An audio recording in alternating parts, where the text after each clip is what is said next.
स्मृति ईरानी पे ताऊ भी बोलते नजर आते हैं। आज क्या कहेंगे? राहुल गांधी से काफी ज्यादा क्लैश दिखाई देता है, तमाम बातें। पहले तो स्वागत है आपका। धन्यवाद आपका और आपके दर्शकों को। ताऊ राम राम। अब तो संसदी भी चली गई, बंगला भी छिन गया, और बंगला छीनने वाली बात बहुत ज्यादा करती थी वो। देखिए, एक चीज होती है, सबके लिए नियम एक होना चाहिए। हाँ। राहुल गांधी की सांसदी गई तो बंगला 4 दिन में खाली करा दिया गया, और इसकी सांसदी गई तो इसको 1.25 महीने का समय दिया गया। 1.25 महीने तक इसने जनता के पैसे का क्यों यूज किया जब वो सांसद नहीं है? तो ये सब सोचने वाली बात है। और जिस दिन राहुल गांधी की सदस्यता गई थी और बंगला खाली किया था, तो कांग्रेस वाले जो थे, वो उनके समर्थक, वो ये कह रहे थे नहीं, अभी खाली नहीं कराना चाहिए, क्योंकि कोर्ट में उनका केस है, और जब तक कोर्ट का निर्णय नहीं आएगा तब तक। और वो जो कांग्रेस के कार्यकर्ता कह रहे थे, वो सही कह रहे थे कि कोर्ट का निर्णय आया, उसकी सांसदी भी वापस आई, उसे बंगला भी वापस देने की बात आई, उसने नहीं लिया। लोग बहुत खिजा रहे हैं, लेकिन स्मृति ईरानी ने कहा था, देखिए, कोई भी बात होती थी तो ये राहुल गांधी के पीछे पड़ जाती थी। पता नहीं क्यों पड़ती थी, ये तो ये बताएगी कारण क्या था। लेकिन इसकी सांसदी उसी दिन चली गई थी, लिखी गई थी स्क्रिप्ट, जिस दिन स्मृति ईरानी ने संसद के अंदर खड़े होकर के और उसे, इनकी माता जी राहुल की सोनिया गांधी को कड़े शब्दों में ललकारा था। उस दिन इसकी स्क्रिप्ट लिखी गई थी कि अब ये अमेठी से सांसद नहीं चुन सकते इसे, क्योंकि जनता लिख चुकी थी।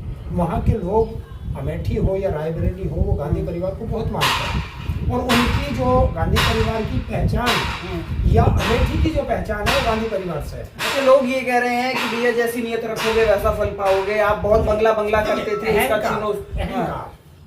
अहंकार जिसको भी हुआ है जी, जनता ने उसका अहंकार तोड़ा है। और इसको इतना ज्यादा अहंकार था, जब राहुल गांधी की गई तो इसने जो है मीडिया में ये कहा कि ये कांग्रेस वाले, गांधी परिवार इसे अपना मानते हैं, ये इनका नहीं, जनता का है, जनता के टैक्स का पैसा है, ये अमेठी में जमीन लूटते हैं। अगर वे अमेठी में जमीन लूटते तो फिर एक कांग्रेस का कार्यकर्ता 1.5 लाख से ज्यादा वोटों से भारत सरकार की मंत्री स्मृति ईरानी, मोदी की चहेती, कैसे हार गई, कैसे हरा दिया? अगर वहाँ की जनता है, उन्होंने, कांग्रेस वाले बहुत ट्रोल कर रहे हैं, लेकिन ट्रोल नहीं कर रहे। देखिए, अगर आईना तुम्हें दिखाया जाए तो वो ट्रोल नहीं होता। आप जिस तरह के लोग हैं, आपको आईना उसी तरह का दिखाया गया। जैसी आपकी भाषा है, आपको उसी भाषा में जनता जवाब देगी। बीजेपी का काम है यूज एंड थ्रो। ये वो चाय का गिलास है जिसको पियो और फेंक दो। तो बीजेपी को जब तक स्मृति ईरानी लगी कि ये प्लेट ठीक है, इसमें खाना खाया जा सकता है, तो उसमें खाना खाया। अब वो प्लेट खराब हो गई तो उन्होंने फेंक। कहाँ प्लेट से तुलना कर रहे हो आप? अरे यूज एंड थ्रो है बीजेपी में। बीजेपी में आप उनको डिस्पोजल प्लेट कह रहे हो? डिस्पोजल ही तो है। अच्छा, नहीं तो क्यों? नरेंद्र मोदी ने हारे हुए लोगों को मंत्री बना लिया, फिर ये डिस्पोजल कहाँ चले गए? इसको क्यों नहीं बनाया? इतनी बड़ी बात आप कह रहे हो? देखिए, मैं तो क्या पता उपचुनाव में अभी प्रयोग करें। कहाँ उपचुनाव तक विधायक होके आएंगे, काफी जगह आएंगे, वहाँ भाजपा कहीं तो प्रयोग करे। तो डिमोशन करना इसका।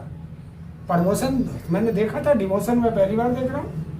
नहीं, अगर सांसद बड़ा होता है या विधायक बड़ा होता है? नहीं, सांसद बड़ा होता है, लेकिन अगर भाजपा वाले ये कहते हैं ना, हम जनता की सेवा के लिए हैं, चाहे पद कोई हो। पद मान्य नहीं होता है, जनता की सेवा मान्य है, चाहे कोई भी पद हो, ना भी हो तो भी सेवा करते हैं। छुड़वाओ नरेंद्र मोदी से पद, दिखा दो तुम्हें सेवा करना। जौन सा भी भाजपा वाला कह रहा हो, उसका पद छुड़वा के सेवा करवा के दिखाओ, पता चलेगा जनता की सेवा कैसे करते हैं। आओ ना मैदान में, सेवा नहीं करनी, मेवा खानी है। खिल्लियां बहुत उड़ा रहे हैं कांग्रेस या विपक्ष वाले, स्मृति ईरानी ये बंगला बंगला करके बहुत ज्यादा खिल्लियां उड़ाई जा रही है। बंगला इनके बाप का नहीं है। और मैं तो ये कहता हूँ, 4 तारीख को जब रिजल्ट आया तो लगभग हफ्ते भर में सबके बंगले खाली हो जाने चाहिए थे। लेकिन एक चीज बहुत दिखा रहे हैं वो, उसका बंगले का गेट दिखा रहे हैं बाहर से। उस बंगले से सामान जाता हुआ किसी मीडिया ने नहीं दिखाया कि कितने ट्रकों में सामान गया। नेम प्लेट भी निकल गई है। नहीं, अरे गोवा चली गई है।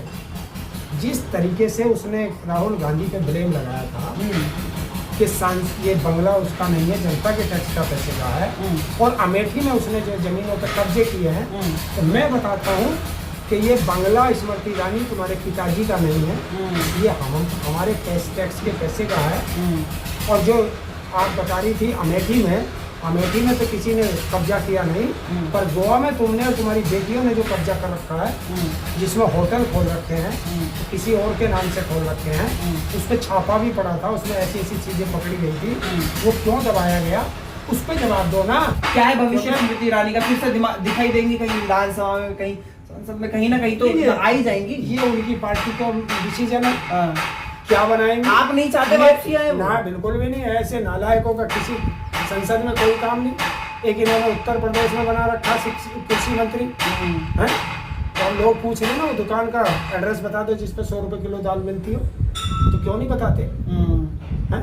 बताए ना उसे। आपको बुरा नहीं लग रहा स्मृति ईरानी के साथ ये सारी चीजें हो रही? नहीं, मुझे तो बहुत अच्छा लग रहा है। अरे जैसा बोया पेड़ बबूल का, तो आम कहाँ से खाओगे?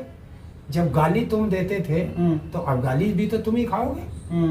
जनता के साथ व्यवहार अच्छा रखोगे तो जनता तुम्हारे साथ व्यवहार अच्छा रखेगी, और जनता के साथ अगर तुम बदसलूकी करोगे तो जनता तुम्हें सर पे नहीं बैठाएगी, उसको मैं ब्याज के वापस करती है। और वो जनता ने किया, अमेठी की जनता ने। धन्यवाद है अमेठी की जनता का। और मैं तो पूरे देश की जनता से कहता हूँ, जो सांसद काम ना करे, वो किसी भी पार्टी का हो, मैं एक पार्टी के लिए नहीं कहता, किसी भी पार्टी का हो, जो सांसद जनता के काम ना करे, जनता के बीच ना रहे, उसे जिताओ ना मत, संसद के उसे दर्शन मत करा दे। लास्ट सवाल मेरा यही है, कैसे देख रहे हो राहुल गांधी के खिलाफ सबसे ज्यादा जो बोलने वाली लेडी थी, अब वो संसद में नहीं है, अब कौन बोलेगा? नरेंद्र मोदी तो है, तो अच्छा वो बोल लेगा। लेकिन जब स्मृति बोलती थी तो बवाल मच जाता था पूरे देश में। एक चीज जनता जिसे चाहेगी, और ये तो घमंड है, घमंडी का अगर घमंड ना टूटा तो फिर इसे देश की जनता कौन कहेगा? जनता है, आनंद लो, नालायकों को जाने दो, अच्छों को आने दो,